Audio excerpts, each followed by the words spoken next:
Assalamualaikum warahmatullahi wabarakatuh. Kami dari kelompok 2 ingin mempresentasikan materi yang berjudul Pemanfaatan Media Audio dan Radio untuk Pembelajaran.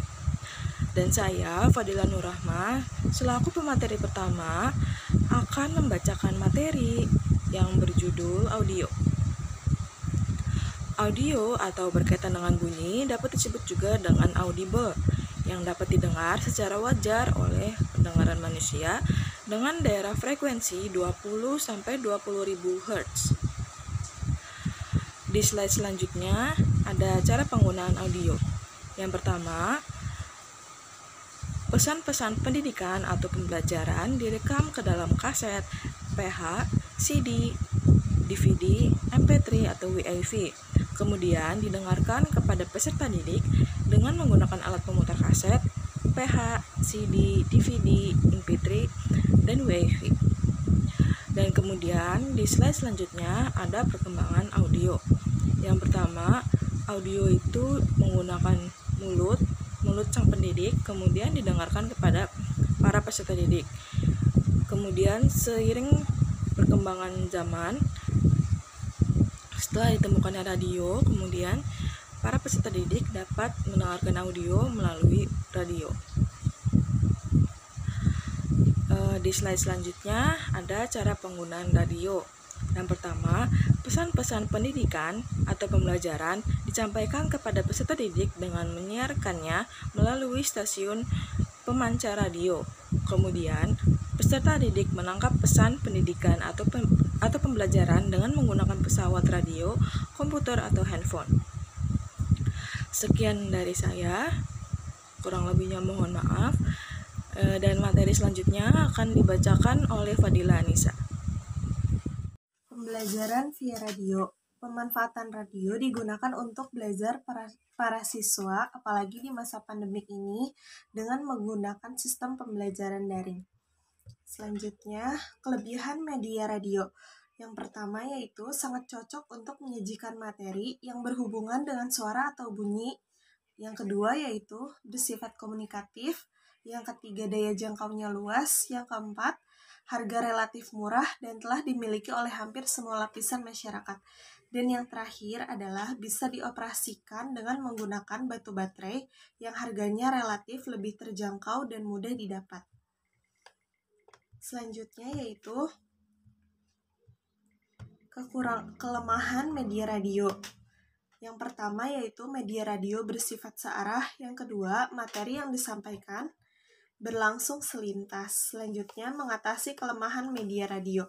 Adanya siaran jumpa pendidik dengan peserta didik melalui udara sebagai forum tanya-jawab.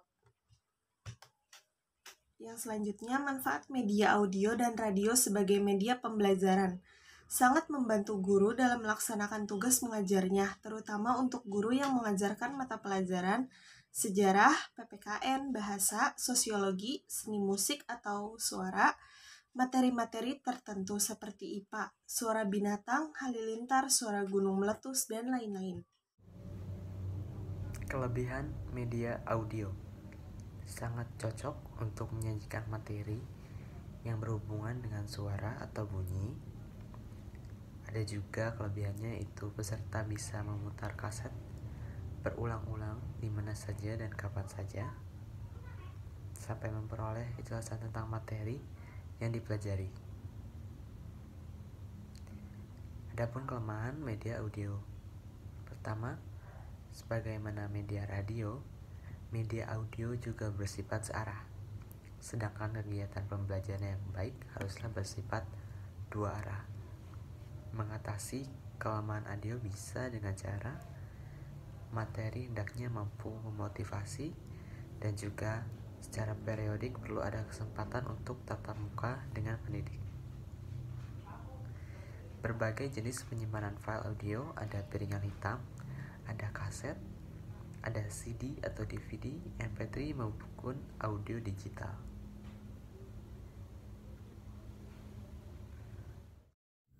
Pola atau model pemanfaatan audio. Yang pertama, terintegrasi dengan media cetak seperti buku atau modul.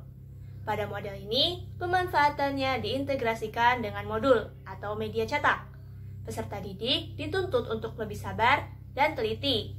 Pengintegrasiannya ada yang murni dan juga ada yang semi terintegrasi. Pengintegrasian secara murni terjadi saling ketergantungan antara kaset dengan modul. Peserta didik dapat memanfaatkannya secara individual maupun secara kelompok. Untuk pengintegrasian yang sifatnya semi terintegritas, seluruh materi pembelajaran ada di modul.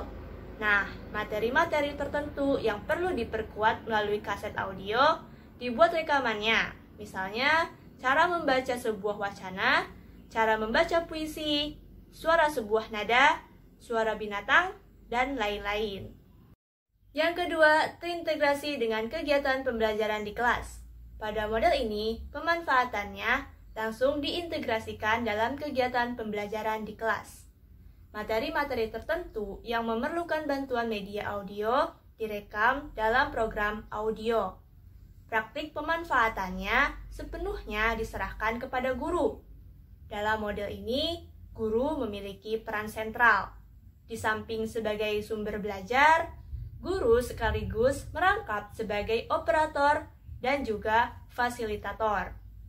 Pertanyaan-pertanyaan dari peserta didik atau umpan balik langsung memperoleh tanggapan dari guru ataupun dari teman-temannya.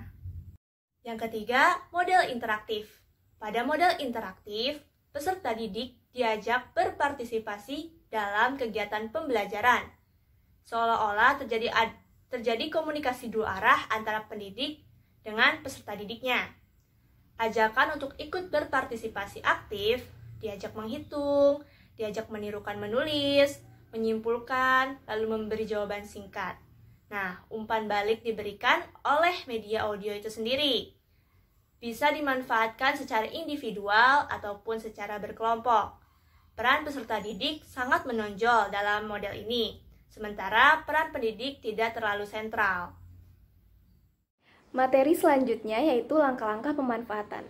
Persiapan. Siapkan mental peserta didik untuk mau berperan aktif. Lalu pastikan bahwa peralatan penyaji dapat berfungsi dengan baik.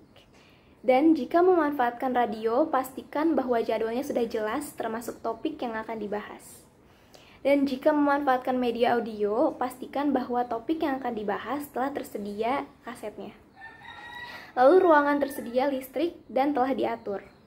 Jika memerlukan LKS atau BP, keduanya telah tersedia. Selanjutnya, pelaksanaan. Jika memanfaatkan media radio, arahkan pada gelombang stasiun radio yang dituju. Jika menggunakan media audio, usahakan kaset sudah berada di tempat pemutarnya. Lalu usahakan peserta didik sudah berada di tempat lengkap dengan buku dan alat tulisnya. Informasikan tentang jenis mata pelajaran, topik yang akan dibahas, dan tujuan yang ingin dicapai. Mintalah siswa untuk memperhatikan baik-baik. Putar program, usahakan suasana tetap kondusif. Perhatikan dan catat reaksi peserta didik selama mereka mengikuti kegiatan pembelajaran. Dalam kegiatan ini, pendidik di samping sebagai sumber belajar sekaligus berfungsi sebagai fasilitator. Setelah pemutaran program selesai, matikan alat pemutar dan mintalah peserta didik untuk tetap tenang dan siap untuk mengikuti kegiatan-kegiatan berikutnya. Jika ada pertanyaan-pertanyaan atau tugas-tugas yang harus dikerjakan oleh peserta didik selama mendengarkan program, maka kumpulkan hasil pekerjaan tersebut. Kemudian tindak lanjut. Mintalah peserta didik untuk menyampaikan ringkasan materi yang berhasil mereka serap. Lalu mintalah peserta didik untuk menanyakan berbagai hal yang mereka anggap sulit untuk dipahami. Sebelum Anda menjawab pertanyaan-pertanyaan yang diajukan, terlebih dahulu berikan kesempatan pada sesama peserta didik untuk mendiskusikan jawabannya. Tugas pendidik sebatas menjawab pertanyaan-pertanyaan yang belum terjawab selama berlangsungnya diskusi. Lalu berikan tes untuk mengukur tingkat keberhasilan peserta didik. Dan jika ada tugas-tugas atau PR, sampaikan sebelum peserta didik meninggalkan tempat. Sekian materi dari kelompok kami. Wassalamualaikum warahmatullahi wabarakatuh.